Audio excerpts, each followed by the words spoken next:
Go, guys. Ladies and gentlemen, it is time for Wedding Chat with the one and only Jeremy Brech and the internationally known Dave Ternier. Well, internationally known, just because Jeremy knows me and he happens to be in a different country than I am. Well, I was going to say internationally known Jeremy Brech, but I didn't want to, no one knows who he is outside of, the circle. Nobody knows me outside of Sioux Falls. That's about it. Have fun, We're going to change that here tonight. Yes. Well, thanks for that beautiful introduction, as always, John. It's always a blessing to have you introduce us, and a huge shout out to you. I don't know if you're still on, John. I am. Yes. Shout out to you for putting so much education together in if you want to call it these new times. When we have so much time to get educated, now's the time to do it, and appreciate everything that you're doing for the DJ network, which is just awesome. So thank you. Yeah. Thanks, guys. Amen to that. But enough about John. How are you, Dave? Oh my god! Oh boy! Okay, tell you about that after. I'm well. Good. Great. I'm struggling to keep up with everything going on. I don't understand the phrase "I'm bored" right now, so that's a struggle. Yeah, and that's kind of the funny thing. That's the funny thing out of this whole thing is, I feel like I'm busier now and making a lot less money. Oh, like 110%. But you know what? Here's the thing, and I think we talked about this in our last time. The things that we're doing now are things that we should have been thinking about months ago. It's the stuff that is our businesses are changing and we're evolving, and we have to. If you don't evolve, you're gonna filter out. So it's really exciting to see all the businesses that are kind of stepping up and they're taking control of this situation. And it's a whole different type of situation, nothing that we ever could have expected. We knew that something was going to shake up our industry. We didn't know exactly what it looked like, how long it was going to take, and boom, it's here. So round of applause to everybody who is stepping up to the plate and pulling the bull by the horns, because it's huge, and it's exciting to see what everybody's doing in these times, if you want to call it that. So it is. That's actually what our show's about tonight. Pardon me? That's not actually what our show's about tonight. No, that's a fine segue though. I actually don't even know what our show is about tonight. What is our show about tonight? What everybody's doing in these times, if you want to. Is that what I sound like? I sound everybody. Ridiculous. What the heck? How come no one told me that? This is the chat Dave can see. Yada yada yada. Okay, perfect. I started it. Okay, good. So what's our topic tonight? Communicating effectively with digital tools. I'll tell you how this came about, Jared. I suggested this topic idea to Jeremy and John. And by the way, FYI, everybody watching out there in Cyberland. Dave, I don't think anybody's watching. Well, look, let me live my fantasies for just a few minutes here. Okay, if somebody's watching, just send us a message. It can be about any random thing, just so we know this is about tonight's show, communicating. Let us know that somebody's watching. Oh my God. Just so everybody knows, this show may become more of a smorgasbord about what's on Jeremy's mind or what's on our mind. Yeah, I don't know if you want that, but breaking from the wedding chat mold just a little bit. Yeah, I'm excited about that because my brain doesn't like being confined into a box. Dave, don't put Dave in a box, okay? Let Dave out of his box. No, I agree. I think that is exciting, and I'm glad that you brought that up. Because you do so much more than weddings. Mm-hmm. I do so much more than weddings, and I'm not just talking like in business. There's just so much in a personal life, in your family life, what you're doing with your kids right now. I mean, those are the things that we should be talking about, because that's what we should all be capitalizing on right now. Yeah. I mean, it's a huge thing, and I'm excited. I know I hate to say that this is kind of a blessing in disguise, but I saw some posts on Facebook that were like, this isn't happening, and we're not having this, and the ozone is the ozone layer is like cleaning it, or it's fixing itself. It's like, holy crap. You don't realize how much of an impact we make every single day. And something like this just slows us down and really makes us thankful for everything that we have around us, and relationships, the friendships, Our kids, I mean, holy crap. There's so many times this last weekend. We were at the lake. You've been there, and it's such a place of like just slowing down. And I think that was kind of the reality for me this weekend. Was sorry, we'll get to our actual topic of this show, but this right here. This is what the new show is going to be for us. This is the new show. But anyways, so we're at the lake, and whenever I go, I'm fixing something. I'm working on something. I'm doing this. I'm doing that. And I had like the whole afternoon on Sunday, and I'm just sitting there. I'm like, this is what it's like. I'm watching the kids. I'm watching the kids playing in the hot tub, and I'm watching them go from the hot tub to the lake, which is like freezing cold. And I'm like, this is the joys in life. And so many times I'm so busy fixing something, or I'm so busy working on something else that I'm not paying attention to what's in front of me. So I really appreciated some of the posts that I've seen, like, this is a time of reflection. This is a time to really soak in what we have. So I thought that was really cool. Yeah, 100%, 100%. But one of the things that I'm sure I'm not alone in this, and by the way, lots of people are commenting in the chats, the various chats that yes, they are watching. So thank you, everybody. Thank you. All right, it's good to know. One of the things that I'm sure I'm not alone in this, I have been inundated with even more online video chats than ever before. Yeah. This last, 5-6 weeks has brought up, because we can't, get together in person at coffee shops or whatever. I'm connecting with more people than ever before online. And there are both pros and cons to that. I will readily admit that I'm feeling some, Zoom meeting fatigue. Yeah. There's just so many to connect with out there that, even DJ live streams, right? I'm being invited to watch just a boatload of them, and I've turned like one or two on. I appreciate what they're doing, and I think that type of stuff is really great for your business, and it'll do just fine without me watching. But anyway, I bring this up because in this, era, this very brief new era that we find ourselves in, online communication and the ability to communicate online through this little camera thing right here, has become more important than ever. And I happen to be sitting in on a very, very small Toastmasters meeting. A local group here in the area invited me to join them on their Zoom Toastmasters meeting. They'd never done it before on Zoom before, like ever.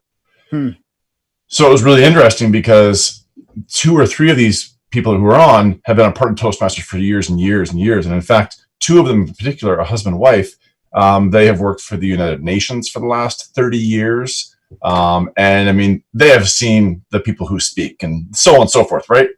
Anyway, at the end of the Toastmasters meeting, they commented on how I communicate through Zoom video. And it's made me more conscious and aware of how I communicate through video. And I wanted to have a discussion with you tonight, Jeremy, about how you've seen other people communicate, how you feel you communicate, and hopefully everybody can take away a lot from this, because this couple pointed out things to me that I didn't realize I was doing. Yep. But now I'm going to watch for more in other people, and if I can suggest improvements, I will. Yeah. So I think that's great. And here's a couple things that I want to talk about. I want to talk about, I would say, some of the things you should be aware of that can kind of, what I would consider would be a pet peeve to me. One thing that, so like, let's talk about your surroundings first of all. Okay. So first of all, you probably heard my phone ding like 2 times, right? Nope, I couldn't hear it at all, actually. Okay. Well, my phone was dinging because I was getting a text message. So I put my phone on silence.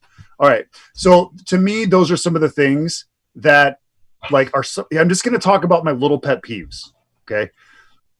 Distractions around are pet peeves for me. So like the phone going off, your phone ringing, if you're having this conversation with multiple people, or you're having a conversation one-on-one, how engaged is that individual? Okay.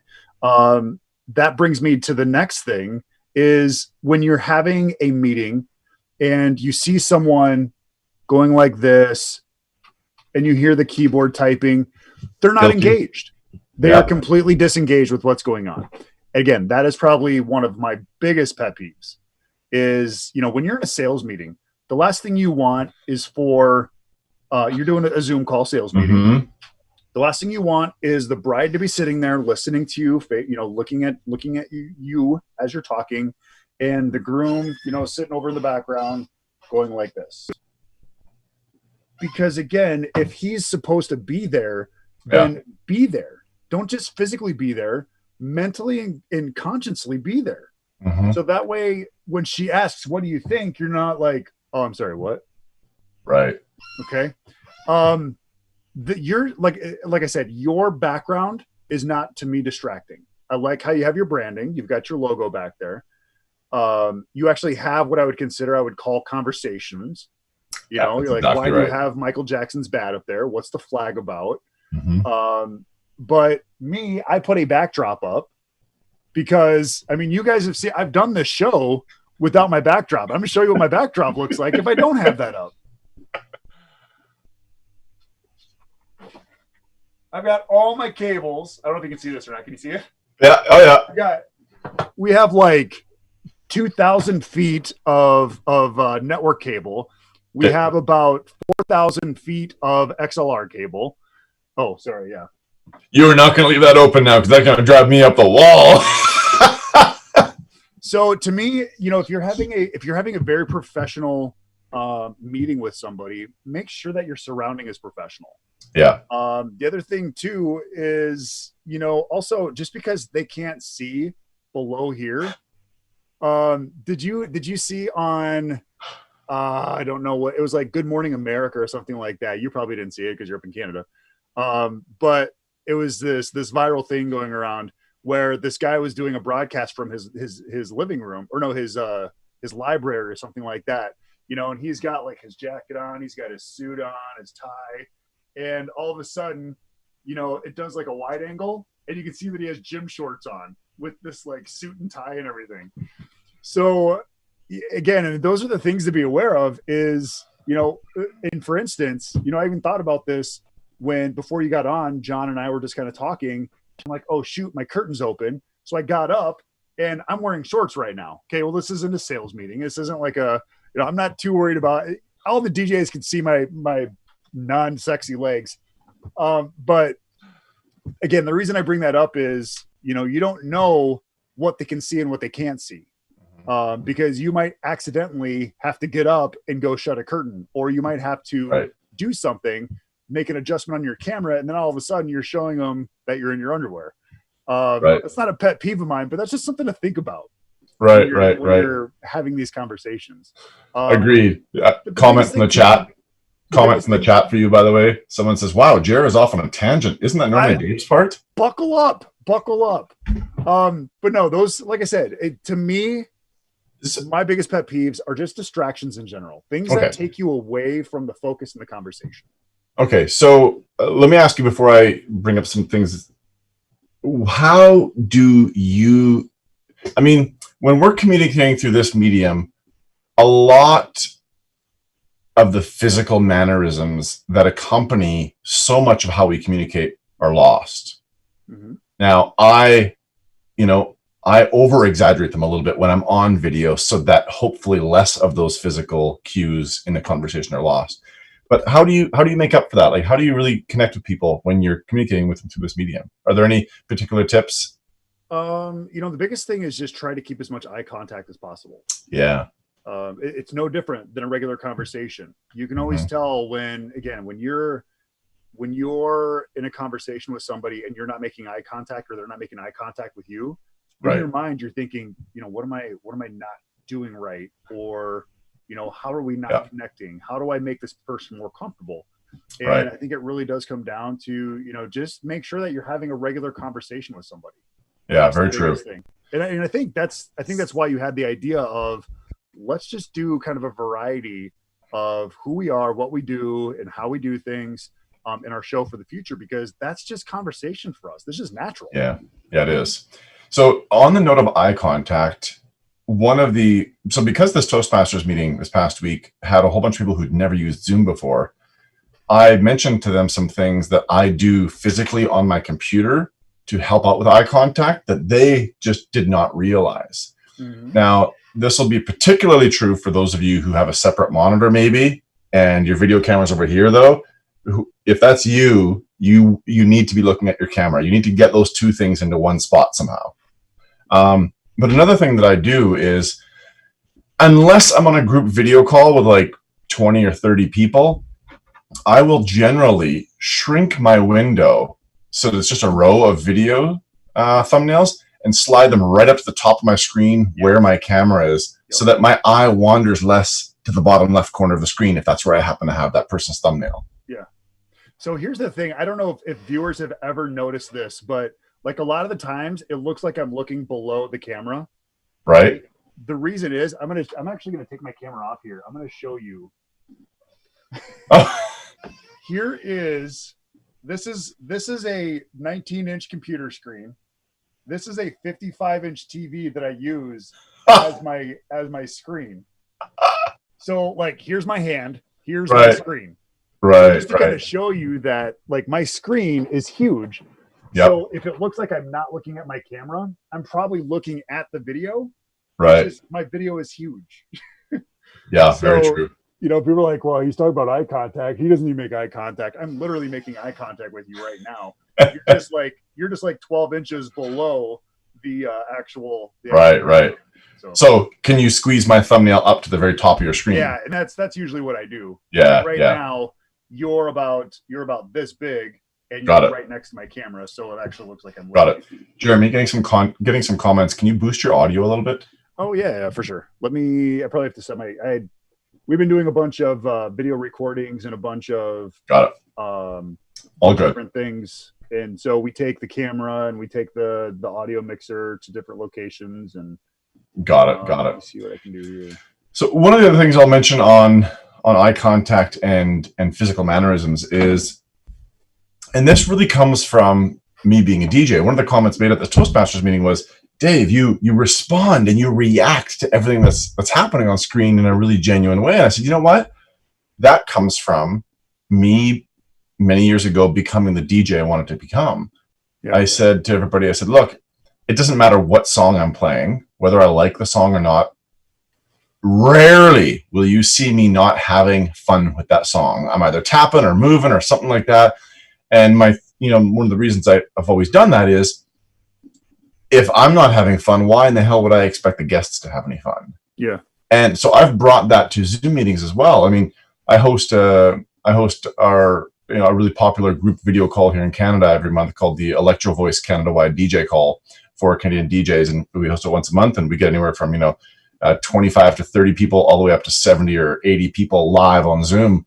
Right. And as one of the co-hosts of that call, I'm always making sure to be that same guy like I would be DJing, enjoying and having every moment of fun with the person that I'm talking with, because those physical movements, I think, often happen in reaction to something. So if somebody is watching the Zoom meeting and maybe they're just being a little more passive about attending, if they see some movement that I made in reaction to something that was said, maybe that'll trigger them to, oh, what's going on? Like Dave just got all excited or something like that, right? Yeah. So I would really implore people to, this may be super uncomfortable for people who don't do this naturally, but try to over-exaggerate your physical movements. Yep. Because, I mean, if you and I were talking in person like this, Jeremy, I probably would have accidentally slapped you in the face already. Yeah. No, you would have. Yeah, I agree. Right? But I'm doing this so that those watching on Facebook, those watching on YouTube really feel like Dave's got some energy. Yeah, Dave's got some energy. Dave's really into this conversation, which of course I am. And all of you who have similar conversations, I know you guys are too, but because there's so little physical transfer of those physicalities, you have to over exaggerate it so that I actually know you're engaged in the conversation. So let me get this right. You really don't enjoy our conversations. You just pretend to enjoy our conversations, so that way it feels like you're enjoying our conversation. Ah, you know what? Unfortunately, tonight we're not going that far behind the curtain.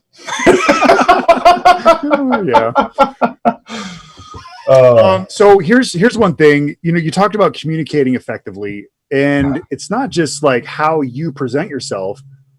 It's also about how you are listening. And one of the things I always recommend to people is always take notes. But again, to make it look like you're not distracted with what's going on, make sure that you tell the individual that you're taking notes. If you're in a sales meeting, just let them know, I'm going to take some notes. So if you see me looking down, I'm writing some things down. So that way, it's going to show that you care. It's going to show that you're organized. Yep. And you're going to be able to come back and say, okay, so your June 27th event, you plan on having 300 people. Is that correct? I mean, you now have topics to talk about, and you can backtrack if you have questions. So you don't come back and say, so how many people were you having again? And because they're like, well, I already told you we're having 300 people. Right. So again, it's just being organized. And when you can show the organization, you can show that, again, make sure you tell them, so that way that they're talking and you're not going like this. You're again tuned out from them. Yeah. One of the things that you talk about, the Toastmaster thing. One of the things I don't know, and it's weird that I do this. I know it is, but the reason I do it is because I don't want to sound like I have everything figured out in what I'm saying in my head. Okay. So I will naturally put in uhs and ums to kind of break up what I'm saying and to break up thought processes, so it doesn't sound like I'm scripted. It's one of those things. I don't know when it started, but I've noticed it. I could go through an entire presentation in front of, at DJ Expo and, some of these other places that I speak. I could go through an entire presentation and not say the word one time, but then it sounds like he's just reading off a script. He's just, it's not natural. So I naturally put in certain words to kind of break it up so it sounds more conversational and it doesn't seem so scripted. Does that make sense? It does. And I do a similar thing, but simply with pauses. And I get that directly from my father. My father, I consider to be a bit of an intellect. And when he's thinking about something and responding to you, you can see his brain working while he's formulating the words. And when he wants to say, when he's looking for that word, I mean, those pauses draw you right in. Yeah. And he doesn't do this to draw you in. This is just his mind at work, but it happens to be very engaging. Yeah. So I do a similar thing just in that sense. Yeah. No, that's crazy.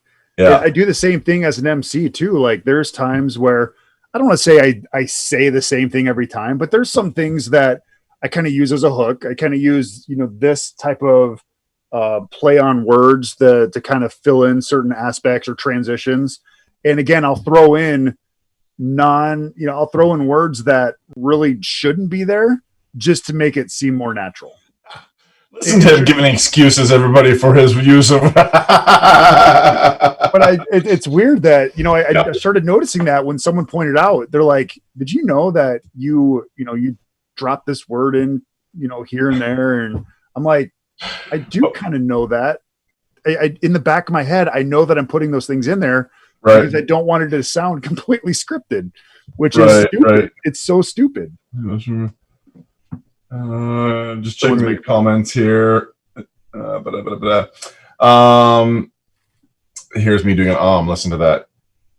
One of the other things that was commented on, well, two things. So you just meant somebody in the chat mentioned here. I want to get to that, and then I'm going to segue back to something you said, Jer. Somebody said, where is the... Yeah, there we go. This comes from Gus. I never realized how much I can't sit still. And Gus, I will tell you right now, let's see, I've got this. There are a few things on my desk right in front of me here that I fidget with during almost every Zoom call. I was literally just doing this as you're talking about that. I'm like, oh my gosh. That's funny. So I mean, much like Jared, I think I always do it off camera, but my fingers are always busy. Whether it's, it's not here. Oh, it's not here anymore. So it's not here anymore. But I kid you not. I have a USB drive. One of the videos I bought from Joe Bunn back in the day came on a USB drive. That USB drive has been off camera, but been fiddled with for hours and hours and hours on these shows. You've been fiddling with Joe Bunn? Right now, it's just this little adapter thing and this other little thing that does not fit on it properly, but it's just the way it fits together. So, Gus, I don't know if that helps at all or not, but look, I don't always need to be speaking with my hands a la français, okay? I'm keeping my hands busy tinkering with, I have a paper clip here that has been bent into a gazillion pieces on Zoom calls, but nobody knows it. It's funny. One of the other things though I want to mention is, to go along with the listening that you mentioned, Jeremy, is one of the other comments that was made to me the other night was, Dave, I always know you're listening to me because I see you nodding. Thank you, Jeremy. That was brilliant. Yeah, I did not do that because you said that. I do nod. I do. I promise. I did not. That was not like a planned cue call or anything. Yeah. And again, I know directly where that comes from. It comes from my father. My father nods when he's listening to people, when he's heard something that's of interest, or to communicate that he's engaged. And I think, again, that's, I think, more important again, because when we're physically in a space, maybe you would see me shift in my chair a little bit or lean in a little bit. But that's doesn't naturally happen when we're sitting in an office chair in front of a computer. So I make up for that by nodding or raising my eyebrows, because I want the person to feel valued that I'm speaking with. And that goes for everybody watching as well. I want all of you to know that I'm here in this conversation with Jer. Occasionally, yes, I'm dodging into this computer to check the side chat, but. So you actually do, like, you're sitting right now, is that correct? I am sitting, yeah. I have the option to stand at this desk as well, but I'm sitting right now. Yeah, so, I mean, that's another thing, too, is, when you stand, you're more natural in a conversation. You're basically having go up to someone, shake their hand, and have a conversation with them. That's right. And that's where your body is more natural, and it's sometimes more inviting to some people. If you have ever done a Skype call or a Zoom call, I don't even know if people Skype anymore after all this. Right. If you've ever done a Zoom call with Jim Cerrone, he's always standing. Right. But Jim Cerrone is always standing no matter when or where you see him. He probably sleeps standing up. That is true. So again, it's just one of those things that gets your blood flowing, it gets movement, and it allows you to naturally be in front of the camera as if you're having a conversation with somebody after you just shook their hand. Yeah, very true. And if you struggle with having the same energy in a Zoom call that you might have in an in-person conversation, standing. Yep. Just stand. Like I have a Veridesk, which is one that I can pop up and down at will, which is what I obviously just did. I just stood it up. But I mean, look, I think Jim literally he's got something built, so his computer just sits at the right height for him. It's not adjustable. He just lives at that. Now, I will, just a word of caution. I do not play a doctor on the internet, nor do I pretend to be one, but don't go to just suddenly doing that all the time, because your body's not used to that. Yeah. And standing in one place is really, really hard without moving. So, I mean, when I do this, even an hour-long meeting this way can actually get uncomfortable for me. Yeah. If I'm just standing, like, I have to make sure I'm moving around a little bit, or literally like I'm on, or just sit down for a while. Yep. So, yeah, make those Zoom meetings count, everybody. Make those video meetings count, because it looks like we're doing this for a little while longer. Yeah. Yeah.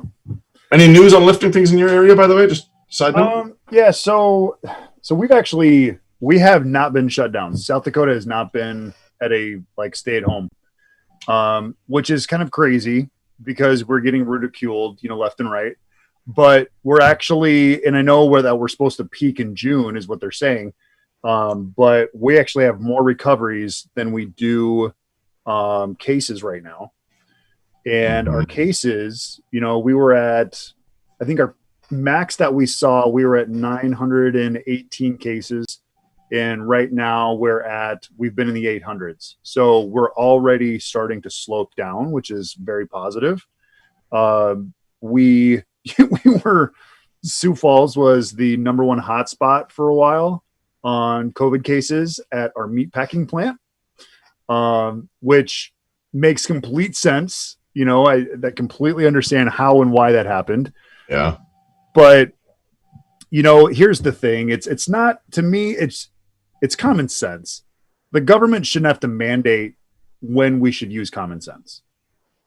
Am I correct? But if common sense is common, Jeremy. We live in a society that we feel like we have the right to do whatever we want. And you're completely right. But you also have to make the decisions that are the best interest for everybody and not just yourself. Sorry, this is not a political stand or anything like that. We're gonna go there. We're gonna go there. Let's go. No, the reason I say this is because, you know, we have not been shut down in South Dakota. Like, we haven't shut down restaurants, we haven't shut down grocery stores or any of that kind of stuff. But yet we're still maintaining good social distancing. We're practicing good social distancing. And I think that's the thing is, if you can self-control, if you can control yourself, you can control the situation. You know, feel free to not go out and go to restaurants. And I mean, you shouldn't have to stand on your Capitol stairs. And again, not a tangent. You know, everybody deserves their rights, but you shouldn't have to protest to just because you can. That's I don't know. That's right. I won't go too down. I promise you, John, I will not go down this rabbit hole. But I will say, probably controversially, the rights of me does not trump the rights of us. Yeah. And I think that's where too many people misunderstand the dream, per se. Yeah. Or maybe not at all. Well, see, here I go. Anyway, the future is that the rights of us trumps the rights of me. Yeah. So yeah, it's like I said, it's looking good. The way, I don't know if you know how the U.S. is doing it, but the governors in each state have the opportunity to open up things when they feel it's right. You know, some of them are opening up the floodgates, some of them are kind of weaning into it. And it's going to be interesting to see, again, not talking Democrats, Republicans, but it'll be interesting to see how things open up, how things progress. Like I said, I'm not one of those like tree hugger type people where it's like, oh my gosh, yes, the ozone. Yes, I want this future for my kids. I want them to have a good earth. You know, I want all that stuff. Don't get me wrong. Yeah. But I also feel it is so amazing knowing that the ozone is healing itself, that California can see the stars now. I mean, it's crazy because, like, you know, they're saying they have some of the cleanest air that they've had in such a long time. When you think about all the cars that are currently not on the highway in California, in Las Vegas, I mean, you see those pictures of Las Vegas with no cars in it. It's scary. And it's also, like I said, it's kind of a way of, like, you know, healing itself, the earth. And again, I'm not a Greenpeace person, but I think that part is cool. I don't like to see the struggle of our economy, though. I hate seeing that, you know, this is closed and that's not happening and this isn't happening. But again, like you said, we have to think about everybody. We can't just think about ourselves. Yeah, the planet's gotten to be way too small of a place. I mean, 100 years ago, the rights of me surpassed the rights of us because I wasn't connected with people 10,000 miles away from where I lived. Yeah. But if you want to go live like they did 100 years ago, all the power to you.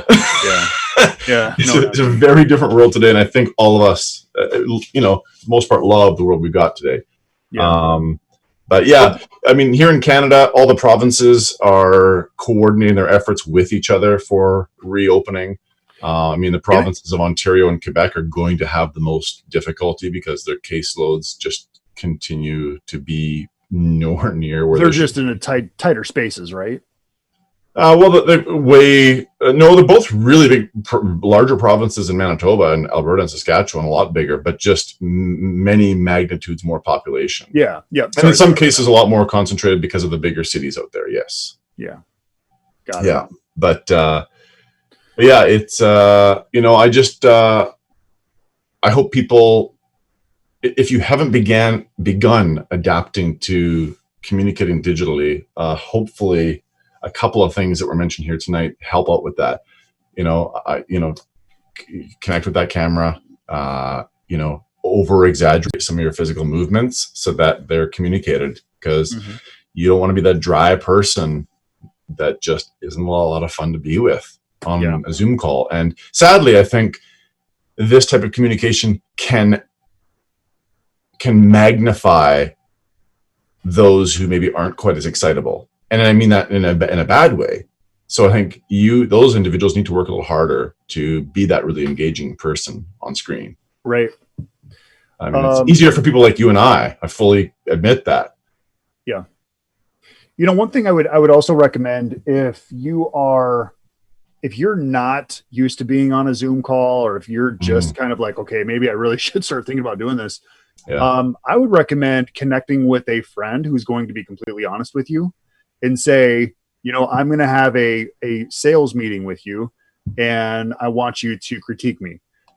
Again, what is your background? What's your audio like? What's your video like? What's your lighting like? I mean, truthfully, I'm using, I don't know if you saw it when I pulled the camera around, I'm just using a desk lamp that I just needed because I needed to add some extra lighting. Otherwise I look like this. Oh, right. Okay. So I need better lighting too. Bill Herman tells me that all the time, but well, Bill Herman's a jerk. But like I said, it's a small desk lamp, but it at least gives me, I mean, it's not perfect. You can see I've got shadowing here, right, and I have too much light here. That's because my light is a little off into the distance, right, or off to the side. But again, not having that light at all would make this a lot more difficult and a lot more unprofessional. So just having some type of lighting so you're illuminated, you look good. I'm not saying it look good, but that the lighting looks good. Those things are really important.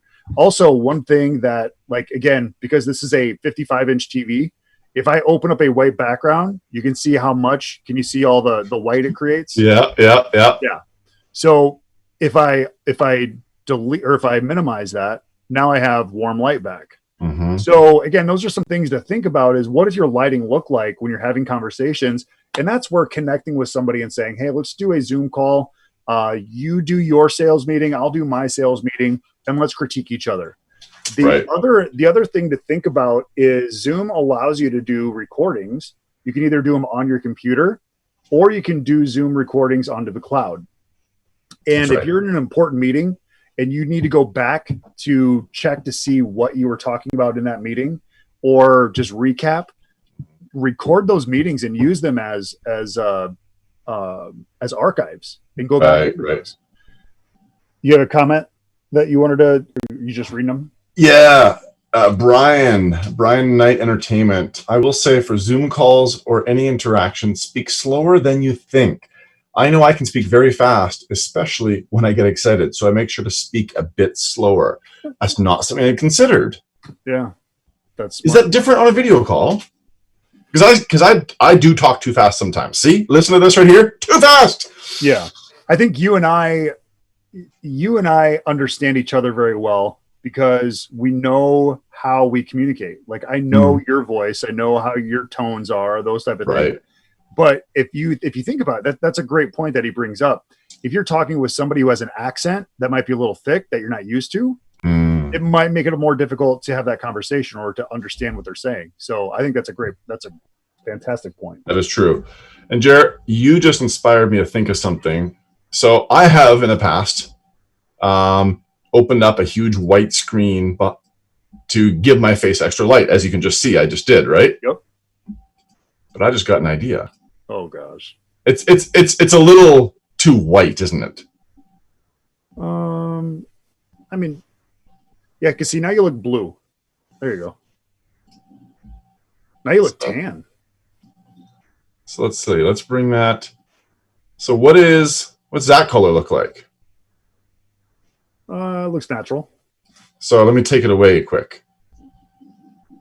Yeah. See, you're a lot darker now. There we go. So in case somebody's just wondering, all I did was I opened up an empty word processor window, and I dropped a colored square onto it, and then adjusted the size of that square to fill the entire window, and then just slowly adjusted the color of that square to a point where it would make my face light up a bit better. There you go. Look at that. Reinventing. Who needs a desk lamp? Herman, I gotta figure it out, you jerk. Yeah, eat that. But I mean, it really is interesting, just how much your screen makes a difference when, lighting up your face, and especially if you're close to your camera or close to your computer screen, how much of a difference that makes. Try one more thing here. Boom. And back to Zoom. There we go. Tad more light. I've added another white window behind that. Yeah, anyway, whatever. Dave is going to be up all night until he perfects his Yeah. What was I going to say? Oh, you were suggesting, have Zoom with a friend and kind of work that out. I would also suggest there's a great Toastmasters group for DJs online. I had the pleasure of Vicky Musni, who's a mutual friend. She invited me to sit in as one of the judges for their table topics contest they held just last night, actually. Nice. And that was a lot of fun to witness, a wide range of speaking types and speakers. But what a great environment to practice your ability to communicate online through video like this. Yeah. If anybody's not heard of them, just go into Facebook and search DJ and MC Toastmasters, and you'll find the group and you'll find the page. You'll know it's the right one because their header image says something about really super cool logo coming here soon. And I think it's been that picture for like 2 years. That sounds about right. Yeah. So join that group, become a part of that Toastmasters club if you want regular weekly experience doing this in an environment that's not going to cost you a sale. Yeah. Because you will get incredible feedback from these people. And they've been, and the core group of them, Vicky and Bob Powell and a whole bunch of really incredible people, they've been at this 2 years now. So is Mitch on there? Oh, Mitch is on there as well. That's right. Yeah, Mitch is on. Lots of friends are on there. I'm forgetting a lot of people's names right now, so I don't want to forget more. But yeah, cool. Some of the other things the other powerful things about Zoom is I actually use it to record my screen a lot. So if I'm doing a tutorial on how to do Show Express, or when we're doing recording videos on how to use virtual DJ, those type of things. Yeah. I will literally, put on my microphone. I'll hide my picture up in the top right corner, and then I will walk people through what I'm doing in those programs, and I'll use that to record my screen. Oh, smart. Yeah. It's so easy. Look at that. I was going to say, the last thing I would always recommend if you're using Zoom or you're having a conference call with somebody is be prepared. You don't want to share your screen and then show like your desktop icons and show all this stuff. And then you got to open up, you've got 25,000 tabs in Chrome or Firefox. And then you got to figure out which one it is. You're like, oh crap, there's the family vacation. Right. So you got to find the right things, be prepared, have those things ready. So when you're ready to talk about or share your screen, you're set. That's right. Yeah. Good point.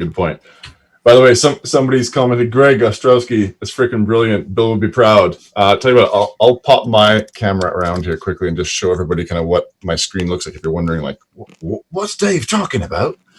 So that is literally what I've done. So you can see the yellow square. So you can see the yellow square, right here. This is all just a yellow square that I've dropped into the word processor, and Jeremy helped me find the right tone of yellow. Yeah, it looks good. Easy peasy. Check it out. Look at that. I'll just save this document as my artificial light document. Yeah, there you go. There you go. Very good. Well, this has been a pile of fun. I hope people got a couple of nuggets away from this. I mean, I just you helped me discover something as well, Jeremy. Yeah. So that was fun. That was cool.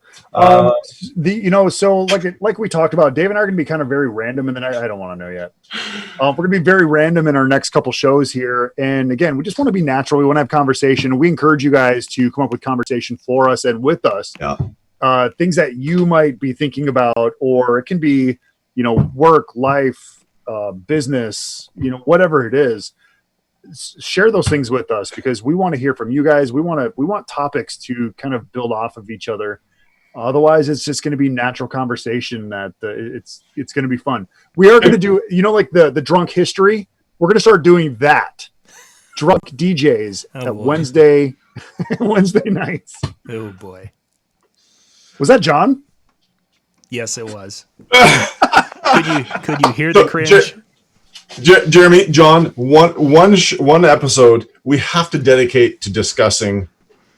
Jeremy, have you seen The Marvelous Mrs. Maisel? I'm like halfway through season 1. What are you thinking so far? I haven't watched in a while. That was probably like a month, 2 months ago. Oh, that's a bad sign. Okay, never mind that, everybody. Thanks, everybody. Take care. Yeah. No, I did watch. This will be a great conversation. What are we binging right now? I did get through episode 3 of Ozark, which wow, that is something else. So I don't watch TV typically. I don't either, but I need something like right. We'll talk about this in the next couple shows. Yeah. I mean, my wife and I. Anyway, yeah, we'll talk about this. Thanks for watching, guys. We'll see you next time. Promise I'll have a haircut next week too. Bye. I'm Jay.